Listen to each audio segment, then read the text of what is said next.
menganggap enteng sholat. Itu penyakit hati paling besar. Nah, ibu-ibu banyak tidak sholat. Kapan Ustadz? Ketika selesai haid.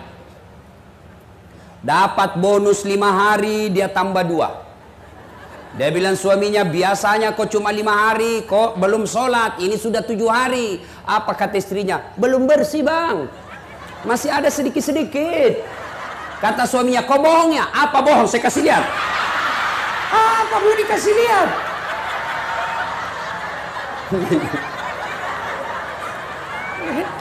Membayangkan diri sendiri. Iya toh? Bu, ada lagi yang bilang begini, Ustadz, katanya kalau selesai haid subuh mulai sholat, subuh kesiangan, pulang lagi besok. Tidak, kalau duhur bersih, duhur mulai sholat. Kalau asar bersih, asar mulai sholat. Ternyata bersih dia jam 8 malam, maka ibu sudah wajib sholat isya. Bersih jam 10, ibu wajib sholat isya kalau malam. Kapan lagi perempuan banyak tidak sholat? Ketika ada pengantin. Apa yang menyebabkan ibu-ibu tidak sholat? Make up. Dia kira dirinya mukanya tembok, coklat, biru, abu-abu, krem, kuning, jil. Malah ada lagi saya lihat itu dia kasih lebih sedikit sini.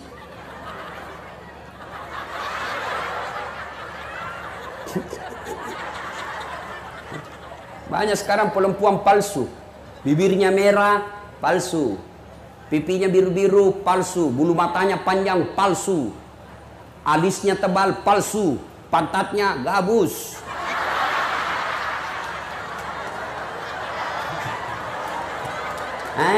Katanya majelis taklim. Kok majelis taklim begitu? Ayo. Katanya majelis taklim sudah 4 tahun. Kok begitu? Yuk. Apalagi yang membuat ibu-ibu banyak tidak sholat selain make up? Ustadz, bagaimana kalau soal make up? Boleh. Gimana caranya? Wuduk dulu. Ibu wuduk dulu, baru make up. Sudah itu tahan kentut. Biar ibu sudah make up, sudah wuduk, make up, kentut batal. Cuma sedikit keluar Ustadz, batal. Nggak habis, batal. Bagaimana bersentuhan perempuan? Berbeda pendapat ulama. Syafi'i, batal. Imam Ahmad, selama ibu tidak nafsu, tidak batal. Maka saya kalau mahasiswa saya di UNAS yang cewek, saya cuma begini. Ya dek, kenapa? Dia masih muda, saya juga masih muda. Dia cantik, saya gagah. Mau gue dong, saya pegang mic. Nah, apalagi yang membuat perempuan banyak tidak sholat? Jilbab. Jilbab sakaratil maut. Dia kasih tali. Saya ini bu keliling-keliling ceramah. Malaysia itu ibu-ibu ceramahnya, jilbabnya kain segitiga, pasang, kasih jepit 1 peniti, selesai. Begitu juga di Brunei. Tapi begitu kita masuk di Indonesia, tegang saya lihat cara pakainya. Ada talinya 2 meter, dia repeat. Baru dia ikat. Dia ikat di lehernya, dia kasih kembang. Mulai lehernya tidak bisa gerak. 3 lapis kainnya, ada kuning, jingga, abu-abu. Dia kasih miring lagi sedikit, miring-miring juga barangkali otaknya. Iya toh? Sudah 14 pentulnya, kayak pohon-pohon di belakang. Pakai pula rohnya sempit, panjang tapi sempit. Sudah diikat lehernya. Suaminya, buru-buru bu, kita ketinggalan pengantin. Tunggu dulu pak. Beleng-beleng. Tahu beleng-beleng? Tahu beleng-beleng? Dongo. Tahu dongo? Beleng-beleng. Tahu beleng-beleng? Dulu. Saya bilang hidup beleng-beleng. Sudah jalan. Coba kalau leher. Pak, cepat. Maka ibu majelis taklim, jangan sampai gara-gara jilbab ibu ndak sholat.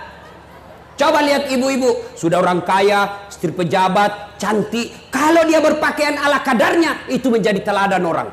Wih, kau tahu enggak istri wali kota itu? Cantiknya, banyak duitnya, tapi pakaiannya sederhana betul. Ini yang antara kaya dan miskin ini yang banyak gaya. Kaya tidak, miskin tidak. Jelas? Bu? Kapan lagi nih? Orang banyak ndak sholat. Kapan? Nih, bapak-bapak kalau di kantor. Tiba waktu sholat, hayya 'alas shalah. Tunggu, lagi meeting. Dah. Bu, mau sehat dunia akhirat? Mau selamat dunia akhirat? Mau sukses selamat dunia akhirat? Perbaiki sholat. Itu aja rumusnya. Nggak usah cari muka. Ini nih, kepala-kepala dinas SKPD. Hah? Bapak mau punya jabatan yang baik, nggak usah cari muka sama wali kota. Bapak sudah dikasih muka.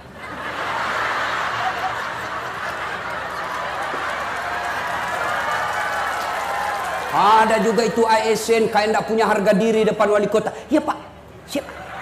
Pret. Yuk perbaiki aja sholatmu, Allah yang ngatur. Kecil itu jadi kepala dinas, kecil jadi camat, kecil jadi asisten. Kalau Allah yang gerakkan, tidak ada kekuatan manusia bisa halangi. Ini ya Pak, ini Pak, ini terserah Bapak aja Pak. Cemen lu men. Coba, nih Pak Wali Kota, Pak Kapolres, itu ada ajudannya. Coba lihat kalau Pak Wali Kota panggil ajudan. Mana ada berani menantang? Ajudan, siapa? Biar lagi ngerokok, dia buang rokoknya. Siapa? Perintah. Ayo. Mana ada ajudan? Panggil, ajudan. Tunggu dulu Pak, saya lagi meeting. Bilang kok dikasih pindah kok. Ayo. Pada wali kota ada habis jabatannya. Allah yang panggil Bapak. Hayya 'alas shalah. Apa jawaban Bapak? Tunggu. Lagi rapat. Ya sudah Allah ya. Sudah kau uruslah rapatmu. Karena wali kota yang ngurus kau. Begitu ganti wali kota, Bapak setengah mati lagi cari muka.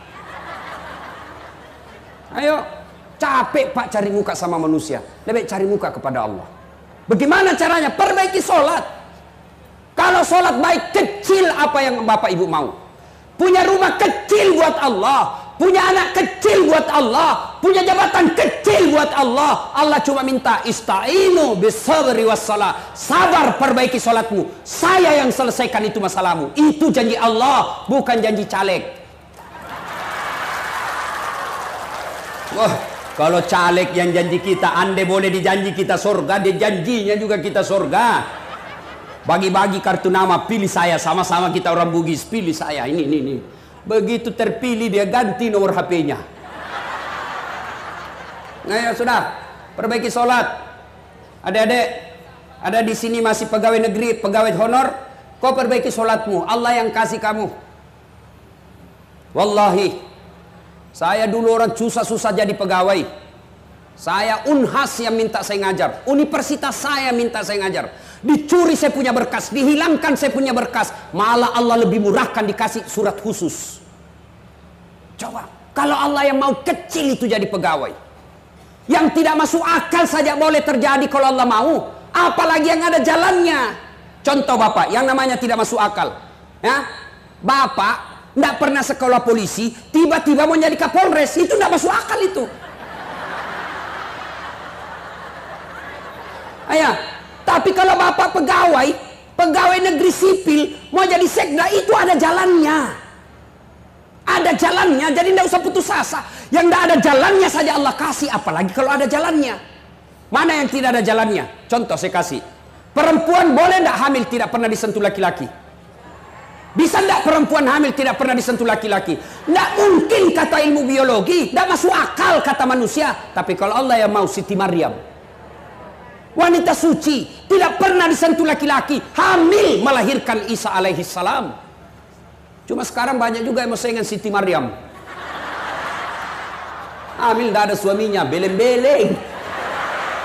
Itu asli beleng-beleng itu. Ayo. Jadi saudara mau baik hidup ini, perbaiki sholat.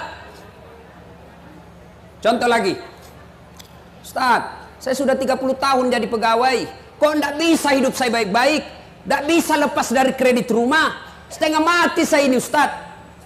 Perbaiki sholatmu bos. Kalau sholat baik aman, ya, sholat baik aman. Saya sudah sholat Ustaz, betul kok sholat tapi tidak ikhlas. Hayya 'alas shalah, asar lagi.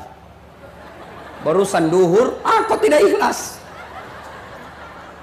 Saya sudah sholat Ustaz, betul, tapi tidak senang, tidak semangat ketemu Allah. Ada orang sholat Pak, tidak semangat ketemu Allah. Allahu Akbar. Bismillahirrahmanirrahim. Alhamdulillahi Rabbil Alamin. Maliki yaumiddin. Iya. Ada kan Bapak bayangkan diri sendiri. Lagi sholat kayak ditiup angin. Allahu Akbar.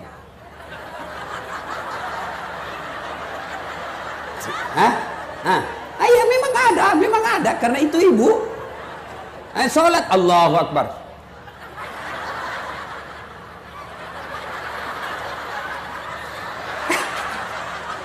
Iya toh. Bagaimana hidupmu kita mau baik Pak kalau sholat dianggap remeh? Percaya Pak, saya bisa cerita begini karena saya alami. Saya pernah jadi cleaning service, membersihkan toilet 4 di Sulawesi Selatan. Travel paling terkenal waktu itu di Indonesia. Saya bilang tidak usah gaji saya, cukup kalau ada undian umroh kasih masuk namaku. Mudah-mudahan saya bisa umroh gratis. Sampai tutup itu kantor, tidak dapat. Ayo. Tapi alhamdulillah saya perbaiki sholat. Sekarang saya punya travel, kapan saja saya mau umroh. Ayo. Saya pernah dihina teman saya waktu sekolah. Ada saat tidak malu-malu kok pakai cakar. Cakar itu baju rombengan, baju bekas. 10.004 masih bisa ditawar. Saya tidak malu, dihina kakak senior saya di kampus. Alhamdulillah saya perbaiki sholat. Sekarang yang pernah hina saya tahun Ramadan lalu yang baru-baru saya kasih lagi zakat. Sudah tahun ke-8. Kecil. Dulu saya jalan kaki pergi sekolah berkilo-kilometer. Alhamdulillah sekarang sudah punya kendaraan. Tidak takabur, tidak bermaksud sombong. Di Sulawesi terbatas orang yang punya seperti kendaraan saya. Dengan izin Allah. Apa gunanya Allah kasih kita? Allah yang punya dunia kecil buat Allah. Allah cuma minta perbaiki sholat. Mau ketemu wali kota susah. Kenapa susah? Bukan sombong, memang protokolernya ngantri kalian. Jadi tim sukses. Datang mau ketemu wali kota, apa kata ajudan? Apa keperluannya Pak? Kata ajudan, saya tidak bisa jelaskan ke Pak Wali. Bapak bikin proposal, datang minggu depan. Datanglah membawa proposal. Kata ajudan, baik Pak, nanti saya kasih Pak Wali Kota, staf asisten, dipelajari. Bapak datang minggu depan. Datang lagi minggu depan. Apa kata yang Bapak Wali Kota? Baru saya mau rapatkan dulu. Dipelajari. Sudah, Bapak datang bulan depan. Datanglah bulan depan. Nunggu dari jam 8, diterima jam 9 malam. Kenapa? Banyak ngantri tamu. Begitu diterima, apa kata Pak Wali? Sudah dipelajari oleh staf ahli saya, ternyata mohon maaf, ini tidak bisa dibantu. Kalau saya bantu Bapak, saya berurusan sama KPK. Tidak ada antaran untuk ini. Kau nunggu 1 bulan lebih, hancur waktumu lebih 1 bulan, tidak ada hasilnya. Ketemu Allah. Pagi baru bangun, silahkan sholat subuh, ngadu sama Allah. Tengah hari lagi di toko sepi pembeli, ngadu siang hari sholat duhur. Sore masih sepi pembelimu, ngadu kau dalam sholat asarmu. Selesai kau dagang, sepi pembelimu, maghrib ngadu kau lagi kepada Allah. Mau tidur ternyata pun masih sepi, kau ngadu lagi dalam sholat isyamu. Masih punya bonus kau bangun sholat tahajud tengah malam. Dan 24 jam siapa saja boleh temui. Jelas? Perbaiki sholat kecil itu tidak masuk akal. Saya punya gelar 1 dokter dalam negeri, 1 luar negeri, bersamaan waktunya. Tidak masuk akal. Tidak masuk akal kalau Allah mau. Kalau Allah mau kecil jadi dokter. Maka ibu perbaiki sholat, anak-anaknya perlihatkan sholat. Bapak wali kota mohon kalau ada yang mau jadi pejabat, periksa sholatnya. Gimana caranya Ustadz? Gampang. Suruh datang jam 5 sore. Maghrib suruh azan. Suruh azan, suruh imam sholat jamaah. Kau imam sholat jamaah deh. Kalau bacaannya tidak jelas, malas sholat ini orang. Demi Allah, kalau orang baik sholatnya Pak aman. Tapi kalau tidak beres sholatnya, Tuhannya saja ditipu, apalagi bosnya. Jangan marah ya Pak, jangan marah. Tapi kalau Bapak mau marah tidak apa-apa, saya sudah mau pulang juga. Ayo perbaiki sholat. Yang berikutnya, kalau sudah sholat 5 waktu, maka wujudkan sholat jamaah. Berbicara soal persatuan, belajar dari sholat jamaah. Coba sholat jamaah di masjid. Ada yang datang dari kanan, ada dari timur, ada dari selatan, ada barat, utara. Begitu masuk, semua menghadap ke satu arah. Tidak mentang-mentang dia wali kota, datang dari timur, dia menghadap ke timur. Gila ngana. Ayo Pak. Tidak mentang-mentang tinggi pangkatnya Kapolres, begitu dia masuk, saya mau membelakangi imam. Tidak bisa Pak. Semua menghadap satu. Kalau Bapak mau belajar persatuan, belajar dari jamaah. Sholat jamaah, coba lihat. Ada suku Bugis, ada Jawa, ada Madura, ada Medan. Berbeda suku, tapi begitu takbir tetap sama. Sama bacaannya, tidak mungkin beda-beda. Allahu Akbar. Tidak mentang-mentang karena dalam masjid berbeda suku, takbir berdasarkan bahasa daerah. Jadi imam orang Arab. Allahu Akbar. Datang makmum orang Bugis. Pungallahu ta'ala malopo. Datang pula orang Padang. Allah nan gadang. Datang orang Banjar. Allah ganal bujur. Terakhir orang gaul dari Jakarta. Allah gede banget gitu loh. Tapi kacau sholat. Nah ini belajar persatuan dari sholat. Ya, jangan berpecah belah. Pemilu sudah selesai. Tidak ada lagi 01, tidak ada lagi 02. Sekarang 01 tambah 02 sama dengan 03. Persatuan Indonesia. Tidak ada lagi Jokowi, tidak ada lagi Prabowo. Wah senang atau tidak, kau puas atau tidak, kau harus terima Jokowi Ma'ruf menang. Tak mau apa lagi? Dia curang Ustadz, urusan pengadilan sudah selesai.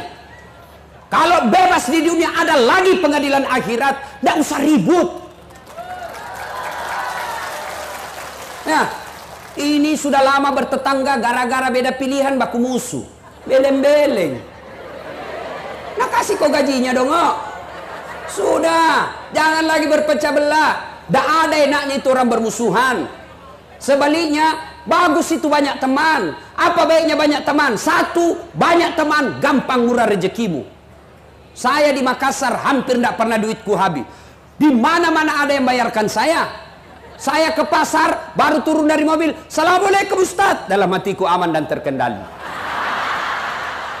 Coba, ada yang isi telur, ikan, saya mau bayar, berapa Ji? Nggak usah Ustaz. Nggak enak masih pagi-pagi Ji. Nggak usah Ustaz, dalam hatiku, memang itu yang kutunggu. Istri saya itu senang betul kalau saya ke pasar, nggak keluar duitnya. Yang kedua, banyak teman, gampang selesai masalah. Kenapa bisa Ustaz? Coba lihat. Saya ke Polres. Baru turun dari mobil, dilihat CCTV sama Kapolres. Assalamualaikum Ustaz. Siap Komandan. Waalaikumsalam. Kenapa Ustaz? Perpanjangan SIM Komandan. Panggil Kasat Lantas. Urus SIM-nya Pak Ustaz. Selesaikan cepat ya. Jangan lagi kau minta uangnya. Dosa kau uang Ustaz kau makan. Selesai masalah. Coba. Ayo. Banyak teman gampang selesai masalah. Yang ketiga, banyak teman panjang umur. Ayo, saya kemarin dari Sukabumi mau pergi ceramah, lanjut ke Istana Wakil Presiden. Perjalanan saya lewat di Bogor, ya, tempatnya menaranya dari saya lihat menara masjidnya As-Sikra, guru kita Arifin Ilham. Begitu saya lihat, saya bilang kita doakan Al-Fatihah. Karena banyak teman, semua yang lewat lihat itu kirimkan Fatihah. Banyak teman, panjang umurmu meskipun kau sudah jadi jenazah. Yang keempat, banyak teman gampang menang pilkada. Jangan ketawa, saya serius. Nah, ayo, cuma yang bisa merusak persaudaraan kita ini adalah sakwa sangka, buruk sangka. Tiba-tiba Pak Wali Kota mutasi. Yang tadinya kepala dinas menjadi staf ahli, ahli yang tidak ada stafnya. Sangka baik. Yang ketawa kok, saya serius ini. Sangka baik. Kok saya dimutasi? Berarti Pak Wali tahu Bapak harus istirahat dulu, gunakan waktu lebih banyak sama keluarga. Sangka baik. Ini ibu-ibu yang paling sering sangka buruk sama suaminya. Suaminya dijadikan tahanan kota, wajib lapor 24 jam. Menelpon tidak dijawab, panggilan tak terjawabnya 99 kali. Telepon suaminya tidak jawab, sangka baik. Telepon, oh suamiku lagi menghadap wali kota. Tenang perasaan. Telepon lagi tidak dijawab, oh suamiku lagi sholat duha. Sangka baik. Tiba-tiba masuk WhatsApp, saya lihat suamimu bonceng cewek cantik betul. Oh berarti suamiku lagi nge-grab. Sangka baik. Tenang perasaan. Ya, saya dulu tamat SMA daftar tentara. Karena pendek tidak lulus. Temanku lulus jadi polisi. Sekarang dia reserse Satu Bunga di Sulawesi Barat, pakai baret merah. Saya lulus pakai baret putih jadi ustadz. Alhamdulillah dia yang baret putih yang saya pakai, mulai baret hitam sampai baret merah ku caramai ke semua. Sangka baik. 2013 saya ikut pilwali di Makassar, 10 pasang calon, saya juara 2. Kalau ustadz tidak, cuma yang menang lebih banyak suaranya. Sangka baik.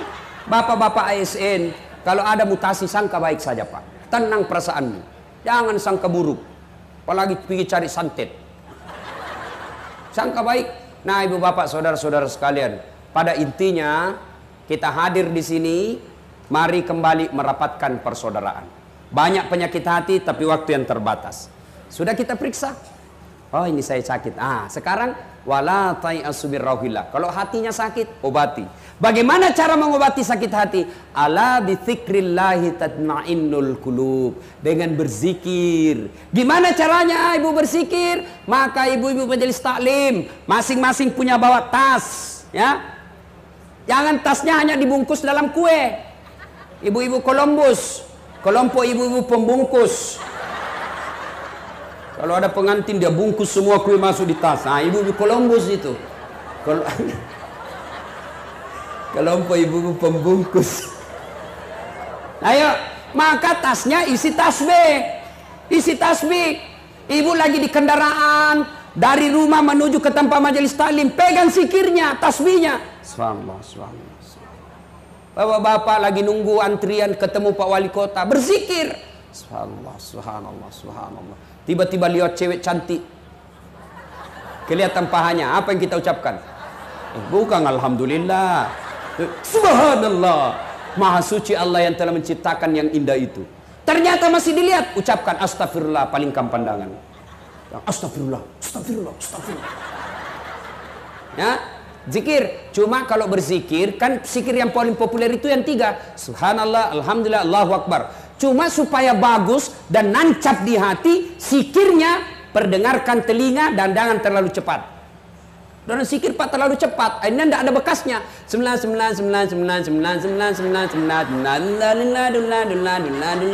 Apa artinya itu bos? Ada dula di sampingnya. Apa kau panggilkan saya? Apa panggil? Dula-dula tidak kedengar tadi. Yang bagus. Subhanallah, subhanallah, subhanallah. Alhamdulillah, alhamdulillah, alhamdulillah. Perbaiki. Ibu-ibu, 1, zikir. Yang kedua, baca Quran. Qiraatil Quran. Yang ketiga, supaya hati tenang lagi, kalau mulai sakit, perbanyak bersalawat kepada Nabi. Ya, ibu-ibu pagi-pagi lagi goreng ikan, salawat. Salatullah, salamullah. Dia dengar suaminya, dia sambung. Lagu suaminya lagi lap kaca. Ala toha rasulillah. Dia dengar anaknya lagi kerja PR. Salatullah, salamullah. Ala yasin habibillah. Lewat Pak Camat, didengar Pak Camat teriak, semua salatullah, salamullah. Ala toha rasulillah. Salatullah, salamullah. Ala yasin habibillah. Terakhir, dalam Al-Quran Allah bertanya, ya, apa man kana mu'minan kaman kana fasikan?